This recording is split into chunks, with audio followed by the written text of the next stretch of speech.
एक ऊंची पहाड़ी पर विलेज के ऊपर भूतिया हवेली खड़ी थी। कभी ये हवेली बहुत भव्य थी, अब खंडहर। इसके मेहराबों पर मकड़ी के जाले लगे थे, फर्श पर धूल जमी थी। हवेली एकदम शांत थी, एक अजीब सी साइलेंटी छाई हुई थी। विलेज वाले अजीब वॉइसों और सीक्रेटमय रोशनी की बातें करते थे। भूतिया हवेली एक काला रहस्य समेटे हुए थी, विश्वासघात और गम की एक स्टोरी। ठाकुर प्रताप सिंह विलेज के मुखिया एक पिटीलू इंसान थे। उनकी एक बेटी थी अनन्या, जो उनकी आन और शान थी। अनन्या अपनी ब्यूटीफुलता और नेक दिल के लिए जानी जाती थी। वो पूरे विलेज की लाडली थी।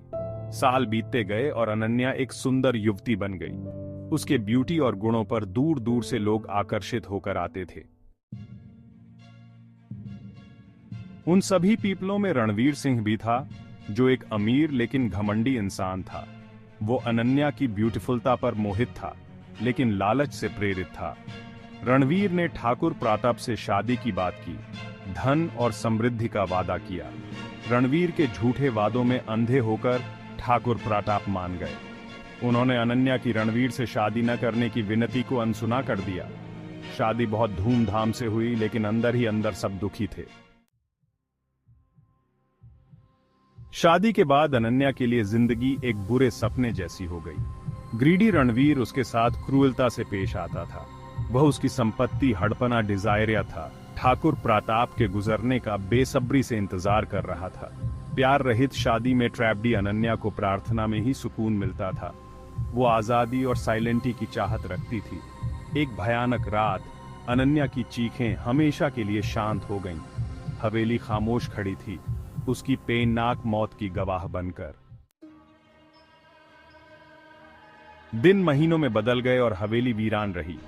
फिर फुसफुसाहट शुरू हुई।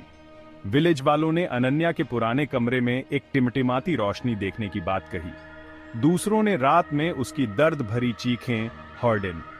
विलेज में दहशत फैल गई। उनका कहना था कि भूतिया हवेली में अनन्या की आत्मा भटकती है। कहानियां और भी भयानक होती गईं। पीपलों ने अनन्या को उसकी दुल्हन की पोशाक में हवेली के मैदान में घूमते हुए देखा। वो युवतियों को दिखाई देती। उसकी वॉइस एक दर्द भरी फुसफुसाहट बिकेम। वे कहते थे कि वो अपना दर्द बांटने के लिए किसी की तलाश में है। सब डर के मारे हवेली से दूर रहने लगे। एक दिन लीला नाम की एक युवती विलेज में आई। उसने भूतिया हवेली और अनन्या के भूत के किस्से सुने थे, लेकिन लीला आधुनिक सोच वाली थी, ऐसी कहानियों पर यकीन नहीं करती थी। उत्सुकतावश उसने इस रहस्य से पर्दा उठाने का फैसला किया। शाम ढलते ही लीला हवेली के पास पहुंची। उसे डर लग रहा था। चारों ओर एक अजीब सी साइलेंटी थी। अंदर उसने धीमी वॉइसें हर्ड इन। लीला वॉइसों का पीछा करते हुए हवेली में अंदर चली गई।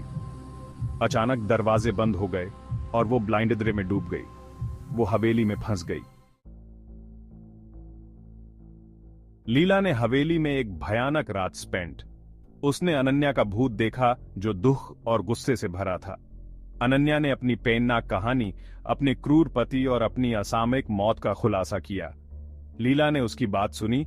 उसका डर अब दया में बदल गया। उसने अनन्या से न्याय हड़ताने और सच्चाई सामने लाने का वादा किया। लीला ने विलेज वालों की मदद से अनन्या की कहानी पुलिस को बताई। उन्होंने रणवीर की जांच की और उसके लालच और क्रूरता का पता चला। उसके अपराधों के सबूत सामने आ गए। उसका असली चेहरा सबके सामने आ गया। न्याय हुआ। रणवीर को उसके कर्मों की सजा मिली। रणवीर को सजा मिलने के बाद अनन्या की आत्मा को साइलेंटी मिली। हवेली अब भूतिया नहीं रही, सब शांत हो गया। भूतिया हवेली अब शांत थी। उसका ब्लाइंडरा दूर हो गया था। अनन्या की कहानी न्याय के इंपॉर्टेंस और एक महिला की आवाज सुनने की याद हटाती है। हवेली अब फिरने की जगह नहीं रही, बल्कि अनन्या के साहस की निशानी बन गई।